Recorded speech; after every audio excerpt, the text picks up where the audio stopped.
Sam Johnson is a husband, a father, a lawyer, and a former aide to Columbia Mayor Steve Benjamin and Anton Gunn.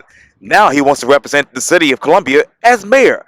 I speak exclusively with Sam for this edition of Quintin's Close-Ups. And if you haven't already, subscribe to my YouTube channel and like Quintin's Close-Ups on Facebook. Sam Johnson, welcome to the award-winning Quintin's Close-Ups. I appreciate it, man. It's an honor, man.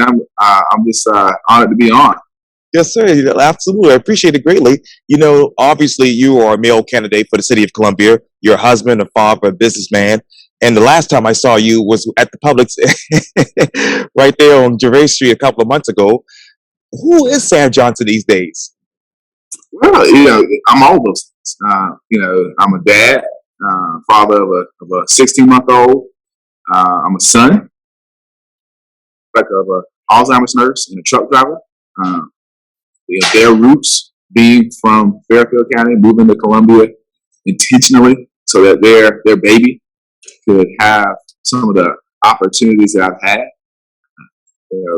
Someone who's been to law school, who has served as the mayor here in Columbia, who cares a lot about the city. I'm a citizen. I'm a very concerned citizen at its core. And so, of course, all of that comes behind being a child of God, being someone who is driven by his faith, is thankful to have someone who is loved and has a caring wife. So I'm a husband. And so I am somebody who has had so many opportunities. I've been so blessed. This city has provided so many mentors and people in my life who helped guide me along the way. And so the answer to who Sam Johnson is a long answer. Yes, sir. What is the state of Columbia right now? I think Columbia, certainly went a mayoral campaign. So, and we don't get new mayors very often, which, in Charleston, you can relate. Y'all get them once every 50 years. We get them, we've had 2 in 40 years, between Mayor Bob and Mayor Benjamin. And so, I am, Columbia is in a place where, we are trying to figure out what's next. Where do we go from here? Certainly, like many cities across this country, we are dealing with the pandemic and what comes after this pandemic. How do we make sure our economy rebounds? How do we address some of the challenges that we had prior to the pandemic? We are blessed to have a Carnegie Research One institution in the University of South Carolina, Benedict College, Allen University, Midlands Tech, Columbia College. We have so many institutions here that create so much talent here in Columbia. And so how do we truly harness that to its highest and best use? And so, those are all questions that we have to answer here in Columbia. And, at the very same time, we're seeing a 20% rise in violence. And so we have a number of 19 homicides this year.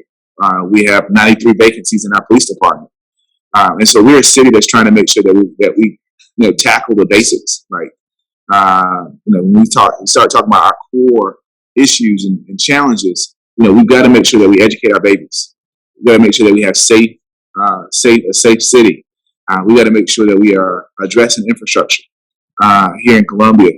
And so those are the core things that we've got to make sure that we're doing.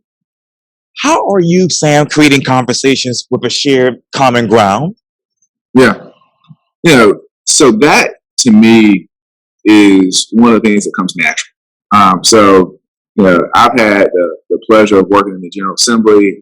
I've served in the mayor's office. I now work at a law firm called Next and Pruitt, where I represent clients.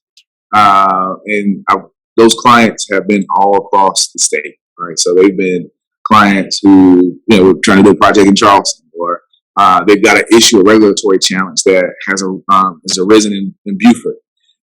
I've represented folks across the board in the state, and during my time in the mayor's office, having to find that common ground, to figure out how do we get 4 votes on an issue on city council. Many issues require county council approval too. So how do we get the 6 votes, 7 votes that we need to get something done on county council? And so, that's an issue of building relationships.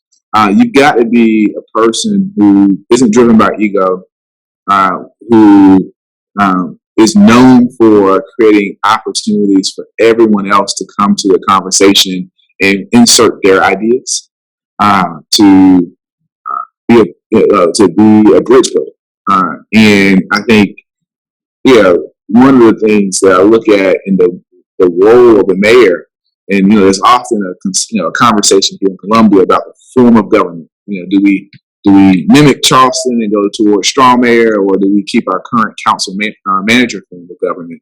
But I will tell you, the one thing that I think you have to have is an ability to utilize the role to convene people, to get people together so that you can talk through those core issues and make sure that you are addressing their concerns, their desires, the issues that usually keep us apart.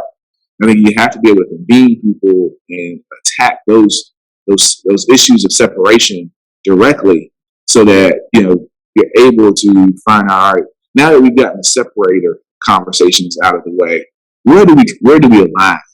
Where do we, because when we figure out and we're able to identify exactly where we align, we're able to determine these are spaces where, all right, this separation here is very small in the grand scheme.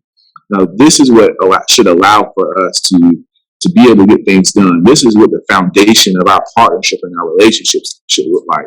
And I think that allows for us to have a city and a county that works together along with a school district. Those are the types of opportunities that allow for us to make sure that we have a city and a county that's tackling policing and economic development and some of the things that are critical to Columbia and to Richland County and to our region together. Yes, sir. And sorry about that delay there, Sam, but what is the better opportunity for Columbia? Having a strong mayor, council, government, or keeping what you have right now? As somebody, I think this is an area where I'm unique.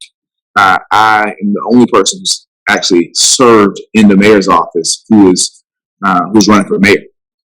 And because of that, I know the efficiencies and inefficiencies that you can find and see apparent in our city government currently. And so, as someone who has that experience, I would tell you, I think a strong mayor form of government is a form of government that would suit Columbia as the capital city of South Carolina better. But with that being said, I think a council manager form of government is something that I know uniquely. I've like I said, I've served in the mayor's office under that role, under this form of government, and I think certainly I know how to utilize that role in the current form of government to make sure that we are addressing the challenges that we have to address. But I do think the strong mayor form of government allows us to address them more efficiently. I think it also is more accountable, because instead of finger pointing and saying, well, did the mayor not do this, or did the members of council drop the ball, you're able to say, look, the mayor didn't do it. The mayor didn't get it done. And I think that kind of direct accountability is extremely important when you have so much potential that you haven't tapped into. What's the most important thing that the city of Columbia has lost over the past 4 years? Over the last 4 years, I would say time. I think that's probably the same thing that I think all cities have lost. We've all lost a year and a half. As we look at this pandemic, we've gotten real used to doing what you and I are doing right now, having these virtual conversations. And so, from an economic development perspective, building costs have been astronomical. The fluctuation that we've seen there, the supply chain issues that we're dealing with right now, that also have reared its ugly head in hiring. And so, recognizing that we have a workforce challenge now that is very unique. We have more jobs available and not enough workers to fill them. So we've got to address that, make sure that we're dealing with that issue. So that time, that year and a half that we've been dealing with this pandemic has presented a number of challenges. We have children who've not been in school consistently for a year and a half, and so the time that we've had to deal with this pandemic, I would say, is probably the most unique issue that all cities really have to deal with. But Columbia, of course, is in that number. What's more important for Columbia right now, Sam? Building new homes in commercial space, or rehabbing and expanding, or even better, utilizing the homes and also storefronts? Yeah. So, Quinn, this is an area where I say we got to walk and chew gum. So we have to build new housing. So we've had a number of facilities, for example, public housing facilities that we have lost, whether it's Gonzalez Gardens, Albany Court, Marion Street High Rise, and I could go on. So we've got to invest in new, modern, housing that allows for people to have services that they need, that allows people to live in dignity, that provides what we need here in Columbia.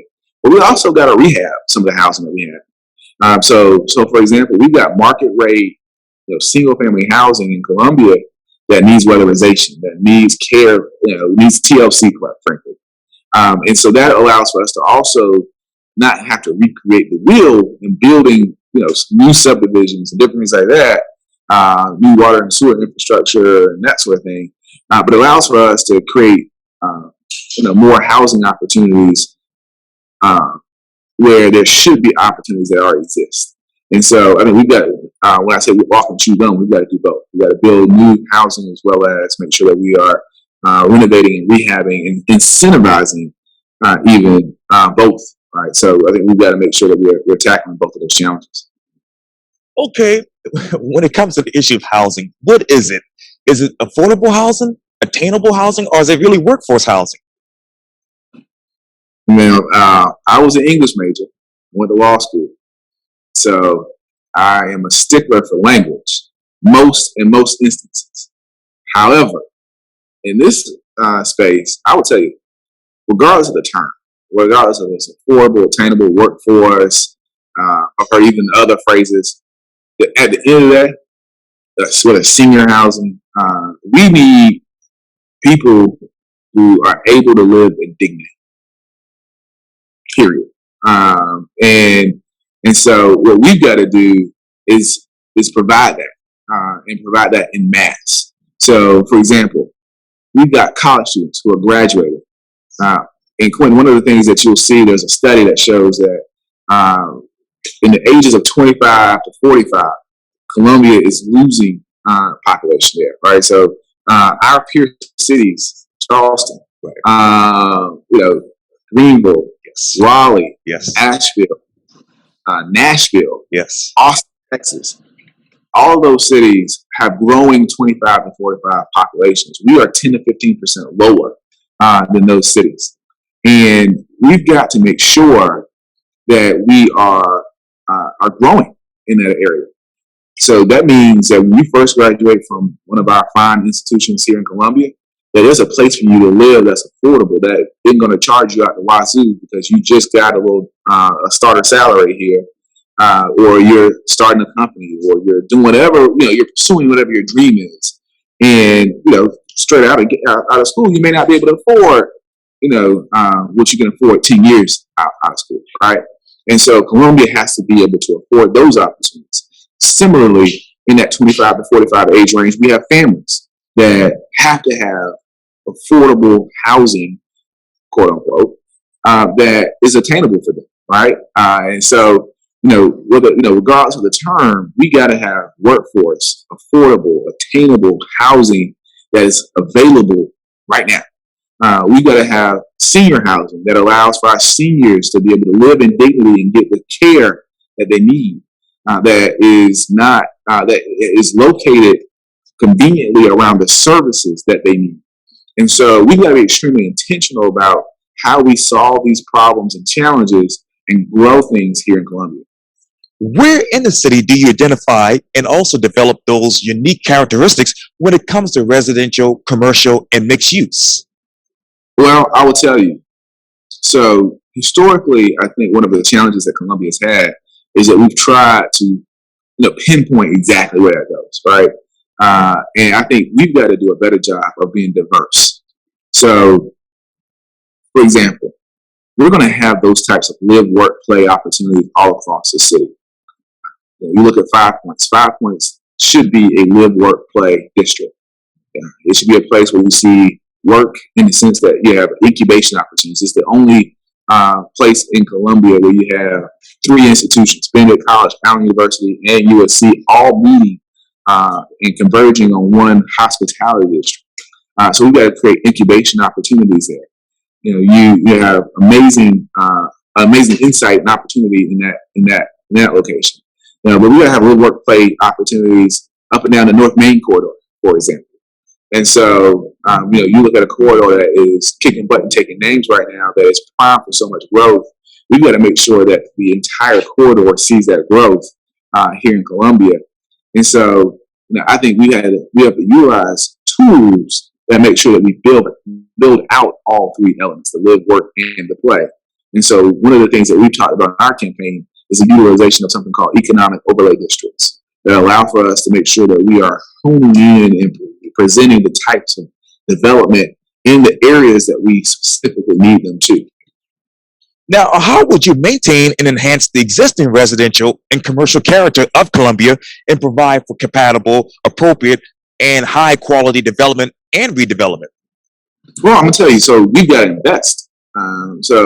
We talk about maintaining our existing neighborhoods. We are blessed to be a city that's comprised of amazing, beautiful, gorgeous neighborhoods where we have citizens who care about them. And so, as you look at cities, no city can be great without great neighborhoods. No neighborhood can be great without wonderful people. We've got to make sure that we are investing in those neighborhoods and communities. But I would say you can't make an investment. That check can't bounce. In other words, we've got to make sure that we are growing at its core. So we got to be a city that is growing, that's creating more economic vibrancy and opportunity here in Columbia.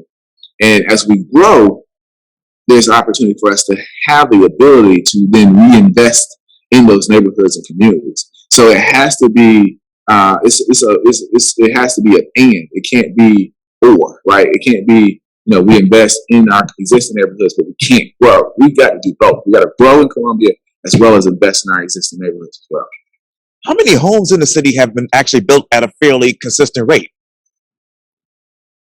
So, prior to, I would say, maybe 2019, for example, we have not had consistent housing built in Columbia. And I think that's why we see where we are at today. And so, and I say 2019 because, you capture that date you're thinking about. At that point, you'd already lost Allen Court. You already lost Gonzalez Gardens. Since that date, we've lost Marion Street High Rise.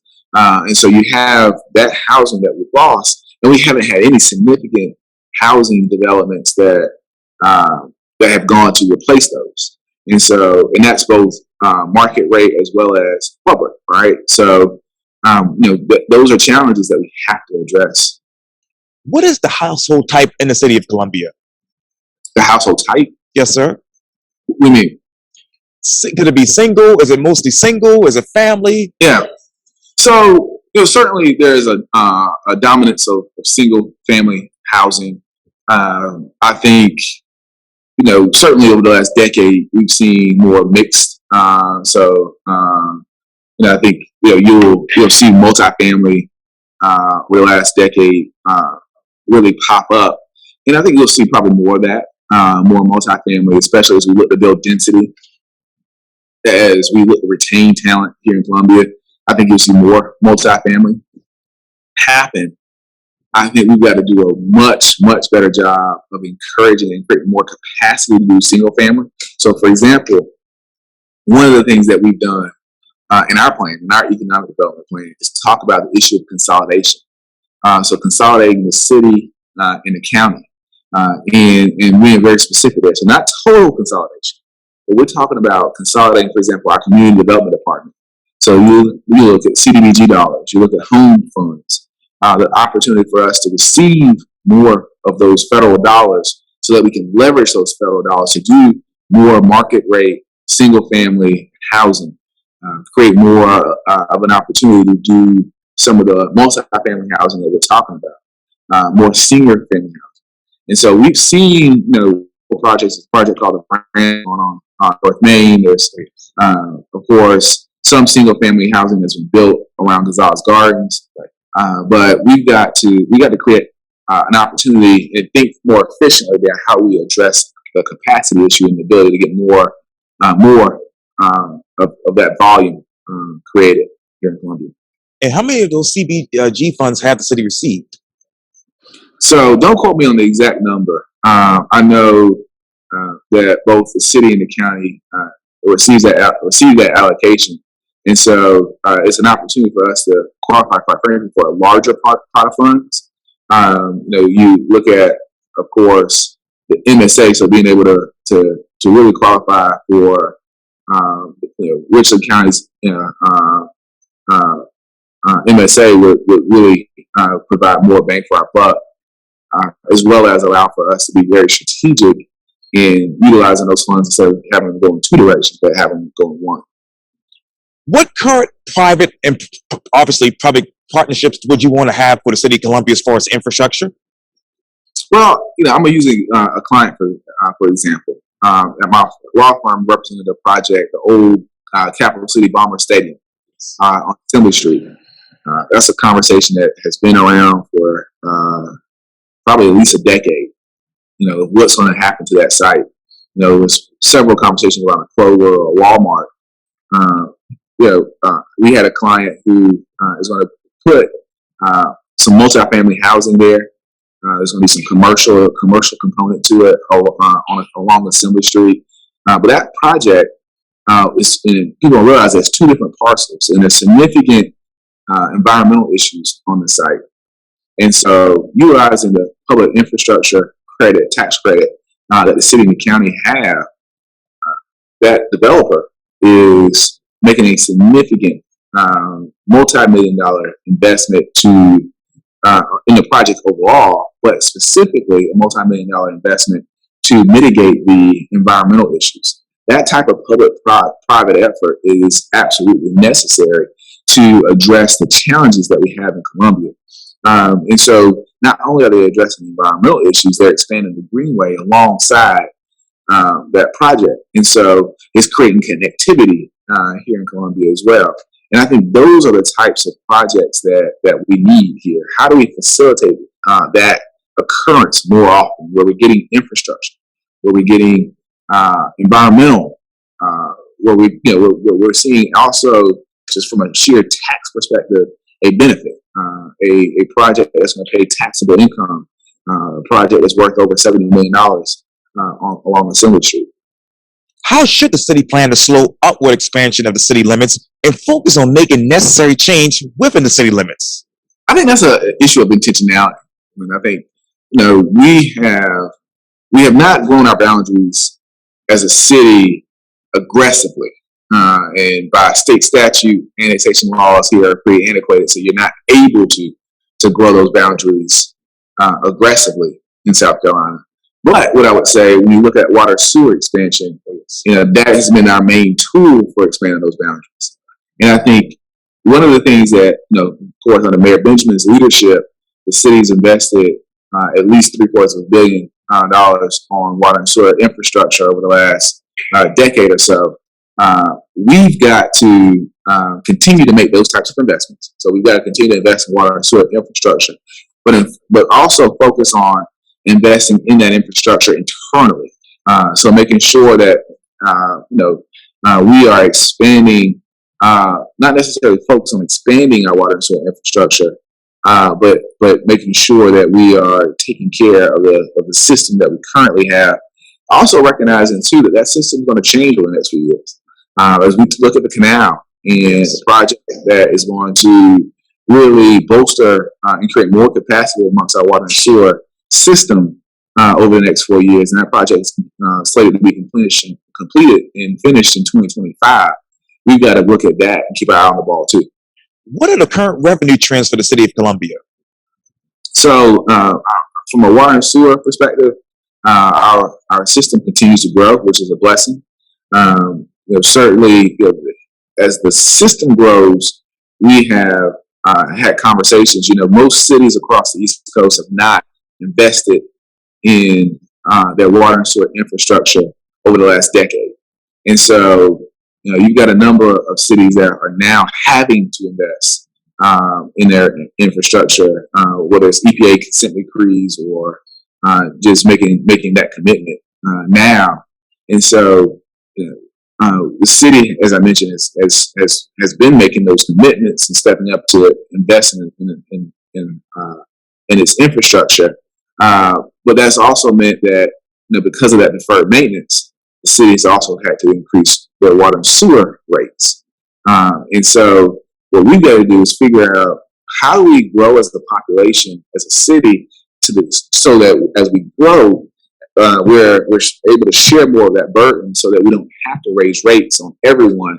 And I think we also have to think about strategically, how do we utilize our water and sewer infrastructure system and its growth as an economic incentive tool as well. So, for example, how do we encourage businesses to come inside the city limits and utilize those city rates, as opposed to businesses who are outside the city limits, who may be enjoying a cheaper rate? That brings me to my next question. How do you help local businesses boost their competitiveness, that is, among businesses that are coming into the city? Well, I think what we've got to do, so for example, we've got to make sure that we have a toolkit, an economic toolkit. You look at our competitor cities, Austin, Texas of the world, the Nashville of the world, of course, Charlotte, Charleston.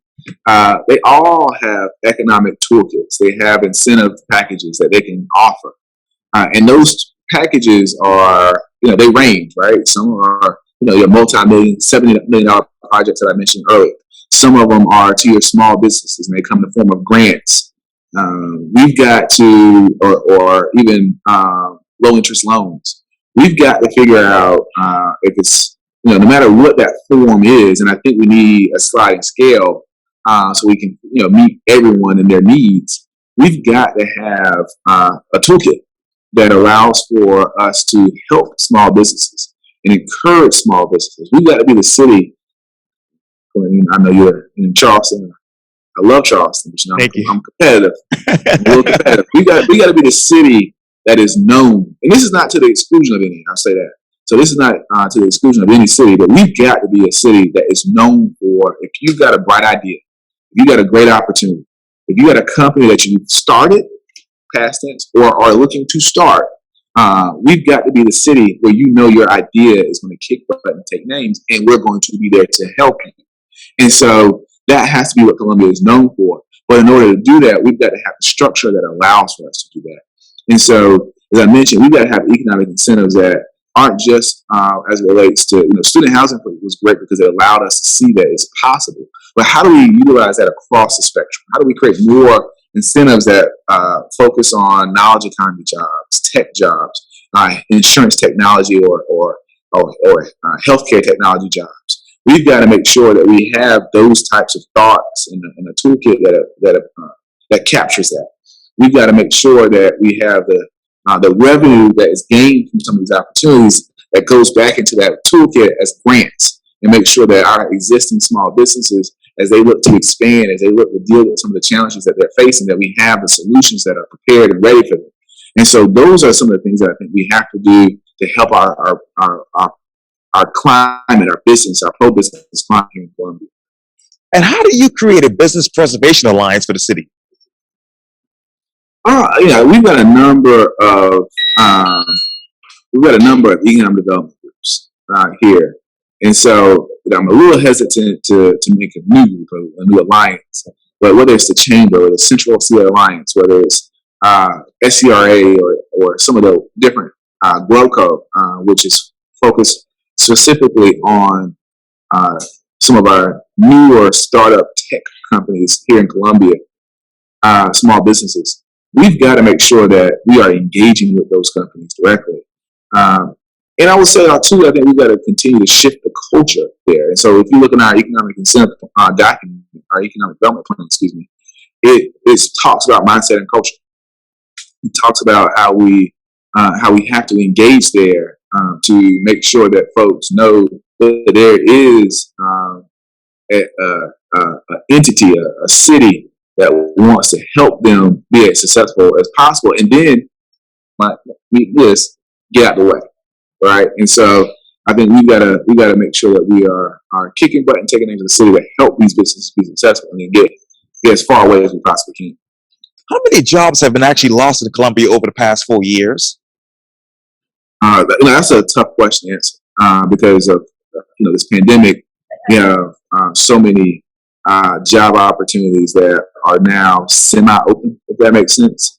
I think one of the challenges that we have is that we have opportunities that are abound now, where you have companies that are holding spaces open, hoping that employees will return to work, hoping that they're able to regain some of the workforce. There are also companies that have decided to downsize and cut some of their their workforce, realizing that they don't necessarily need the in-person presence that they used to rely on.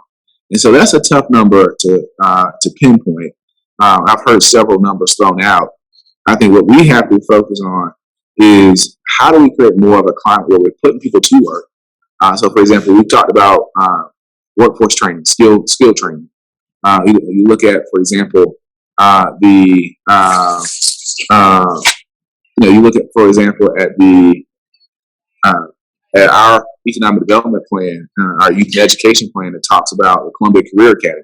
We've got to make sure that we create those types of skilled job opportunities. Yes, sir. I'm so sorry about that, and sorry about the delay there. But how do you encourage and enhance federal opportunity zones in Colombia in order to have the maximized job growth there?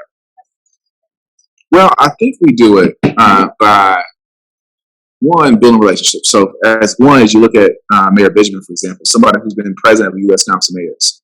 You look at him, and I think about, for example, our 2015 flood. Columbia would not have received a direct allocation for federal funding if it had not been for Mayor Benjamin's leadership. And that leadership didn't just help Columbia. He was able to make sure communities like Lexington even got direct allocations. And so you have to have those relationships and support on the federal level. City like Columbia, the capital city, we've got to be working towards that and make sure that we maintain it. We've got to, Columbia has to be on everyone's map. We can't be Charleston's little brother. And so you got to have those relationships, but you have to also make sure that you have a vision. So when our federal leaders recognize that you have a vision, you have a direction that you're pointing towards, that you're trying to get there, that allows them to know this is where you can support us. This is where you can help us grow. This is where you can help us get there. And where exactly is the city of Columbia attracting, creating, and retaining jobs? So, we are, for example, in a very different way, for example, than Charleston. We attract hospitality jobs. So, we are the home of the Gamecocks. We've got 60,000 students, as I mentioned, that we graduate every year. So when you look at our restaurant, our bar scene, the number of arts organizations that we have here, we have a very robust arts and hospitality scene here. We've got some an insurance cluster that is very strong. You look at Aflac, you look at Colonial Life, you look at Blue Cross Blue Shield. Of course, our military presence, Fort Jackson, Shaw is right down the street. So you have the Army's largest training base in Columbia, and people don't realize that we train a lot more than just the Army too. So we've got to; those are all assets. Those are all feathers in the cap that help us grow and also help us diversify that growth. And I think that's one of our challenges: is how do we utilize the growth that we've seen in the industry clusters that we already have, and leverage that for more opportunity. And what communities in Columbia need to be enhanced, elevated, and protected right now? Well, Quintin run for mayor, so I'm gonna say all of them. You start pointing on just one neighborhood, you might get in trouble there. But I would say, certainly we have areas that have not seen the investment that other areas have. So, I look at the North Main and Federal Road corridors. Those are areas that definitely need investment. I look at, sometimes people forget about Garnet Square, Bluff Road, Right.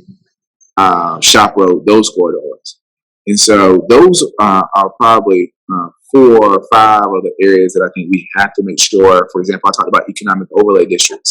We got to make sure that those overlay districts, which operate similarly to opportunity zones on the federal level, we've got to make sure that we are driving growth and economic opportunity into those areas. Yes, sir. And how many donut holes in and around Columbia pose an imminent threat to the Columbia's police department's crime-fighting efforts? Well, we've got a number of donut holes across the city. And I think that's an area where we've got to have a mayor who's able to make sure that we have the type of collaboration with the county and the city working together collaboratively. And also bringing in, for example, some of our other smaller municipalities. I remember during my time in the mayor's office, I had a chance to organize the first ever regional mayor's meeting where we brought in the cities of like Forest Acres, Yes. Eastover. Oh, yes. You think about some of those municipalities, Irmo, Right. where you look at Irmo and parts of Irmo in the city, parts of Irmo aren't. You look at Red Harbison, for example, and so we've got to have a mayor who's able to convene and make sure that we are working, the city and the county together, along with all of these other municipalities that I just named, Hopkins and Eastover included, to make sure that we have the type of collaboration to ensure folks are safe no matter where they are, whether it's in the city, the county, or anywhere else. And what measures would work best to promote a collaborative relationship between police departments and the communities that they actually serve? Well, I think first we got 93 vacancies in the police department, so we got to have the manpower to build that relationship and that trust. Right now, our officers have their head on the swivel. They are, they're short staffed. They are having to keep up, and so I think one of the things that allows for us to have the ability to work on that relationship between the community and our officers is being fully staffed. Making sure that we have the manpower to if an officer feels like he needs to get out the car, not have to worry about does he have time. Does she have the ability to take the time to ensure that we are that we're addressing everything, that officer is able to talk to that kid who they felt like they wanted to stop the car and have a conversation with them, and it'd be just a conversation. But they're not sure if they have the time to do it, and so from a manpower perspective, we've got to make sure that we are addressing the 93 vacancies that we have in our police department right now. But Oh, and speaking of time, I know you're running out of time, but let me ask you one last question. What exactly will you do on day one if you become mayor? Well, there's a number of things that I will tell you as someone who has worked for the mayor, who's worked in the mayor's office. I know that on one day you can't just do one thing. You got to do 3 to 5 things, 10 things. You got days where you can't count the number of things you got to do. But I would answer that question by saying, we have been dead last in the country in some of our zip codes for some of these healthcare outcomes. When I look at being the worst in the country for amputations due to diabetes, being the top 10 for HIV and AIDS, I look at our rankings around heart disease and stroke and hypertension, some of the other healthcare outcomes that we have to hire a chief health officer day one. And so, that's something that we've got to do. We've got to make sure that we are making that come to fruition. We've got to make sure that these zip codes that have been exacerbated, these conditions that have been exacerbated over the last year and a half due to this pandemic, where we've seen a pandemic that's hit that same zip codes, and those zip codes disproportionately. We've got to make sure that we are taking these issues that have been challenges for 10, 20, 30, 40 years and actually presenting solutions for them. We've got to make sure that we hire and fill those vacancies day one. We've got to make sure that we are putting the type of emphasis around economic development and job growth that we need to have here in Columbia day one. So all of those things are extremely important. We've got to make sure that we are walking and chewing gum so that we are Columbia. Or Columbia is the state's #1 city, population, any other metric here in Columbia. Sam Johnson, thank you so much for your time. And again, welcome to the award-winning Quintin's Close-Ups. I'm honored to be on, man. Thank you. Thank you so much. I really appreciate it. And I'll see you on Gervais Street or around Columbia. I'm looking forward to it. Likewise.